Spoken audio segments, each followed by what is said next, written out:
Hello, welcome to my channel. நேற்று வந்து நம்ம ஃபீட்பேக்னால் என்னென்னும் mathematical modelling of electrical system பார்த்தோம். இன்றைக்கி வந்து மெக்கானிக்கல் சிஸ்டம் பார்க்க போகிறோம். ஸோ மெக்கானிக்கல் சிஸ்டத்தில் வந்து 2 டைப் தான் இருக்குது. Translational mechanical system and rotational mechanical systems. Rotational mechanical system அவ்வளோவா காமனாக கேட்க மாட்டாங்க. ட்ரான்ஸ்லேஷனல் மெக்கானிக்கல் சிஸ்டம் தான் அதிகபட்சமாக கான்ட்ரிபியூஷன் இருக்கும். ஸோ ட்ரான்ஸ்லேஷன் ஃபஸ்ட்டு பார்க்கலாம். So translation mechanical system. Translation mechanical system move along a straight line. Rotational mechanical system வந்து rotate ஆகும். But translation straight line movement, straight line systems, அதோட direction, force எல்லாமே straight linesல இருக்கும். The system mainly consists of 3 basic elements: mass, spring and damper, dashpot or damper. Mass, spring, damper இதான் இந்த சிஸ்டத்தோட மெயினே. So if a force is applied to a translation mechanical system, then it is opposed by opposing force due to mass, elasticity and the friction of the system. இப்போ நம்ம Newton third law படி எதுக்காவது நம்ம force apply பண்ணோன்னா அது வந்து நமக்கு திருப்பி அப்போசிங் ஃபோர்ஸ் உண்டு பண்ணும்.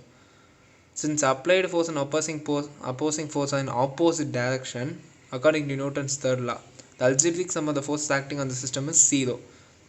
ஸோ அப்ளைட் ஃபோர்ஸும் அப்போசிங் ஃபோர்ஸும் ஆப்போசிட்டில் இருக்குது. So FA minus of FA so equal to 0வாக தான் இருக்கும். So let us now see the force opposed by the 3 elements individually. So 3 element இருக்குது: mass, spring, dashpot. So ஒவ்வொன்றத்தோட தனித்தனியோட response என்ன அப்படிங்கிறத நம்ம பார்க்க போகிறோம். ஸோ இதுதான் மாஸ், ஸ்ப்ரிங், டேம்பர் சிஸ்டம். இது கிட்டத்தட்ட வந்து என்னென்னா ஒரு கிரவுண்டில் வந்து கனெக்டாக இருக்குது. ஸ்ப்ரிங்கும் டேம்பரும் கனெக்ட் ஆகிருக்கு. அதை வந்து நம்ம மாசால் அமுக்கணும். மாசால் மேலேருந்து ஃபோர்ஸ் அப்ளை பண்ணி புஷ் பண்ணுறோம். புஷ் பண்ணும்போது அது நம்ம ஃபோர்ஸ் அப்ளை பண்ணுறோம். அது திருப்பி அந்த ஸ்ப்ரிங்கோட பவரால் மறுபடியும் எனக்கு வந்து புல் பேக் பண்ணுது. நான் புஷ் பண்ணுறேன், அது புல் பேக் பண்ணிகிட்டே இருக்குது. ஸோ அதுக்கான இதுதான் இந்த சிஸ்டமே. ஸோ இதை பற்றி தான் நம்ம என்னென்னு பார்க்க போகிறோம். So mass is a property of body which stores a kinetic energy. If a force is applied on a body having a mass m, then it is opposed by opposing force due to the mass. இப்போ நான் வந்து மாஸில் force apply பண்ணுறேன். மீதி பொருளை பற்றி நான் consider பண்ணல, just mass மட்டும் இது பண்ணுறேன். Then it is supposed by opposing force due to a mass. So அது வந்து ஒரு அப்போஸ் ஆகும்ல. இப்போ நான் மாஸில் ஃபோர்ஸ் போடுறேன், அது வந்து எனக்கு திருப்பி ஒரு அப்போசிங் ஃபோர்ஸ் கொடுக்கும், which is directly proportional to a acceleration. The opposing force is proportional to the acceleration of the body. எப்படின்னா இப்போது கிரிக்கெட் பால் இருக்குது, நம்ம வந்து வேகமாக அதிகமான ஃபோர்ஸ் இது பண்ணி ஸ்பீட் ஜென்ரேட் பண்ணி நம்ம போட்டால் தான் அது வேகமாக பால் போகும். நான் வந்து ஃபோர்ஸே இல்லாமல் ஸ்லோவாக வந்து போட்டேன்னா பால் எனக்கு திருப்பி ஸ்லோ ஆக்சிலேஷன் தான் போகும். ஸோ அப்ளைடு ஃபோர்ஸ் அதாவது FM is directly proportional to A acceleration. So ஏங்கிறது நம்ம எப்படி எழுதலாம்? FM is directly proportional to A. நம்ம நியூட்டன்ஸ் லா படி எஃப்எம் இஸ் ஈக்குவல் டு எம்ஏன்னு படிச்சிருக்கோம்ல. F is equal to MA. So FM is equal to MA. So எம்ஏங்கிறது ஏக்கு நம்ம எப்படி எழுதலாம்?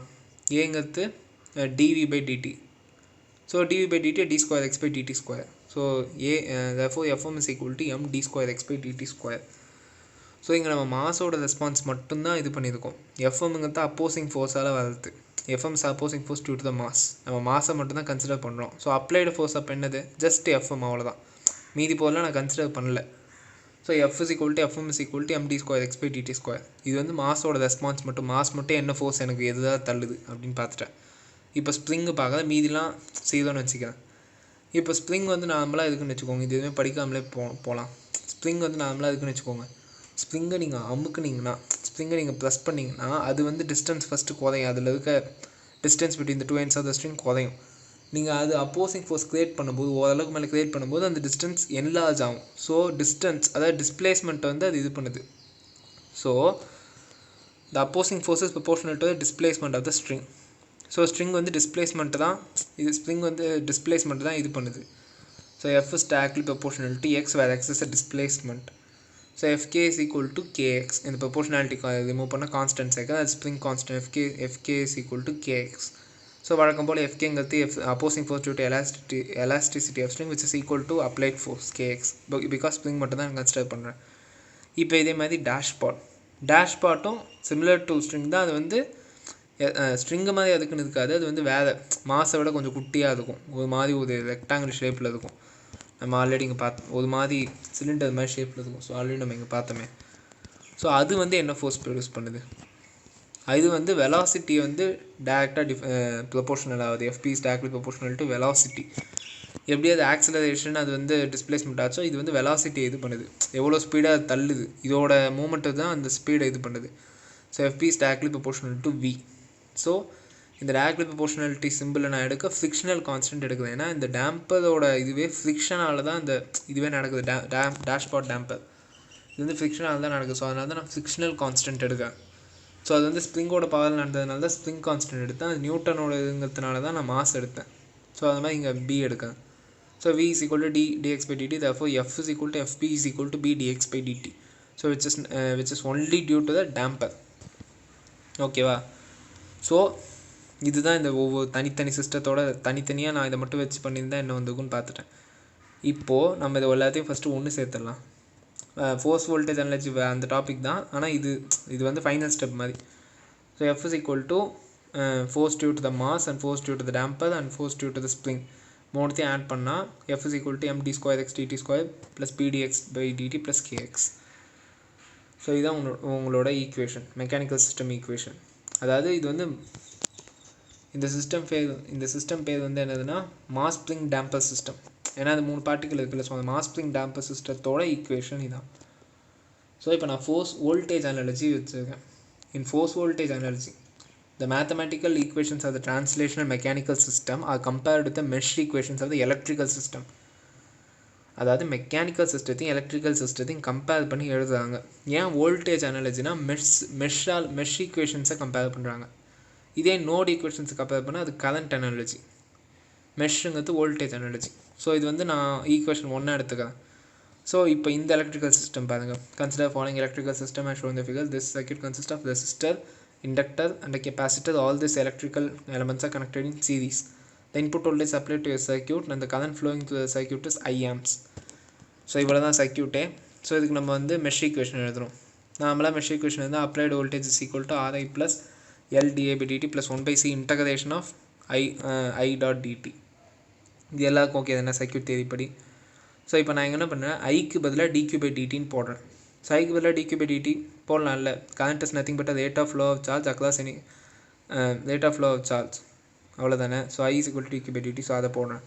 So V is equal to அப்போ R dq by dt plus LD square q by dt square plus 1/c. இது வந்து I வந்து dq by dtனா அப்போ dt கேன்சலாக இன்டகிரேஷன் ஆஃப் dq qன்னு வந்துடும். So q by c. So இது வோல்டேஜோட ஈக்குவேஷன். ஸோ இந்த ஈக்குவேஷனையும் இதுக்கு கரெக்டாக இந்த ஈக்குவேஷனையும் நம்ம மேட்ச் பண்ணணும். ஸோ அப்படி பார்த்தா இங்கே என்னென்ன ஈக்குவலாக இருக்குது. By comparing equation 1 and equation 3, we will get the analysis quantities of the translation mechanical system and the electrical system. இது வந்து ரியல் வேர்ல்டில் ஈக்குவலே கிடையாது. ஒரு ஃபோர்ஸ் போய் வோல்டேஜ் கூடவும் இல்லை ஒரு மாஸ் போய் இண்டக்டன்ஸ் கூடலாம் ஈக்குவல் கிடையாது. ஜஸ்ட் அ மேத்தமெட்டிக்கல் கம்பேரிஷன், அவ்வளோதான். ஜஸ்ட் அ மேத்தமெட்டிக்கல் ரெப்ரசன்டேஷன், அவ்வளோதான். ரியல் லைஃப்பில் ஒரு ஃபோர்ஸும் இந்த வோல்டேஜும் ஈக்குவல்னு சொல்லவே கூடாது, இல்லை டிஸ்பிளேஸ்மெண்ட்டு சார்ஜ் ஈக்குவல்னு சொல்லவே கூடாது. அப்படி பார்த்திங்கன்னா இங்கே F இருக்க இடத்துல இங்கே V இருக்குது. ஸோ அங்கே ஃபோர்ஸிங் வோல்டேஜ், அதனால தான் இது போய் ஃபோர்ஸ் வோல்டேஜ் அனாலஜி. ஸோ இங்கே ஃபோர்ஸிங் வோல்டேஜ். நெக்ஸ்ட்டு இங்கே M இருக்க இடத்துல இங்கே L இருக்குது. So mass inductance. நெக்ஸ்ட்டு இங்கே டிஸ்பிளேஸ்மெண்ட் X இருக்க இடத்துல இங்கே சார்ஜ் Q இருக்குது. So displacement charge. ஸோ இதை மாதிரி இங்கே வந்து B இருக்க இடத்துல அங்கே என்ன இருக்குது, R இருக்குது. So frictional coefficient and resistance. So இதை மாதிரி மேட்ச் பண்ணி ஃபோர்ஸ் வோல்டேஜ் அனாலஜி நம்ம எழுதிடணும். இப்போ இதே மாதிரி force current analogy, voltage analogy பார்த்தா இப்போ கரண்ட் அனாலஜினா ஜஸ்ட் சேம் தான். நோடல் ஈக்குவேஷனோட நான் பண்ணுறேன், நோடல் ப்ராசஸில் நான் எழுதுவேன். ஸோ நோடலில் நம்ம எழுதணும்னா சீரிஸ் சர்க்யூட் ஆச்சு நான் நோடல் பண்ண முடியாது. So I want to get a parallel circuit. So I designed a parallel circuit here with R, L and C are parallelly connected to the current source I. ஓகேவா? So இங்கே வந்து நான் nodal equation எழுதுறேன். So nodal equation எதுனா current entering current is equal to all leaving current. இப்போ இந்த voltage இந்த வீன் போட்டுக்கலாம் அந்த நோடு எடுத்துட்டா. So according to KCL entering current is equal to sum of leaving currents. So entering current I, leaving currentனா இப்போ என்ன இங்கே V by R, இன்னொன்று 1/L integration of V dot dt, இன்னொன்று C dV by dt. இது எல்லாமே நீங்கள் circuit இதில் படித்தது தான். ஸோ இதை வச்சு தான் நீங்கள் போடணும். ஸோ இப்போ இங்கே நான் என்ன பண்ணுறேன், போனதில் I is equal to dq by dtன்னு போடுறேன். ஸோ இதே மாதிரி V is equal to d psi by dt, where psi is electrical flux, a flux quantity. So இதை நான் சப்ஸ்டியூட் பண்ணுறேன். இது வந்து EMTயில் எலக்ட்ரோமேக்னெட்டிக் தியரி சப்ஜெக்டில் வரும். v is equal to d psi by dt. இல்லை ரொம்ப டீப்பாக படிச்சிருந்தா சர்க்யூட் தேதியிலே பார்த்துக்க முடியும். ஸோ இதை தூக்கி நான் இங்கே வந்து சப்ஸ்டியூட் பண்ணுறேன். I is equal to 1 by r d psi by dt plus 1 by l psi plus c d square psi by dt square. On reordering this equation I get I is equal to some relation. இப்போ இதையும் அந்த mechanical சிஸ்டத்தில் நம்ம முன்னாடி கண்டுபிடிச்சோம்ல இந்த ஈக்குவேஷனை compare பண்ணணும்.